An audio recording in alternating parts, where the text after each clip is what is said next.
എൻ്റെ പൂക്കളം റെഡിയായി.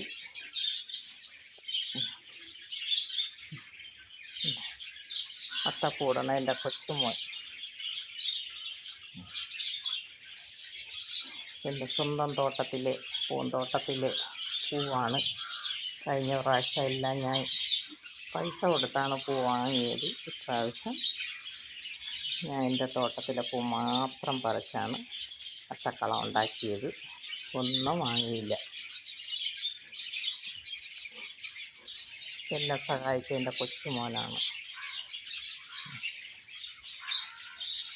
അങ്ങനെ നമ്മുടെ ഈ വർഷത്തെ ഓണത്തിൻ്റെ അത്തപ്പൂക്കളം കഴിഞ്ഞു.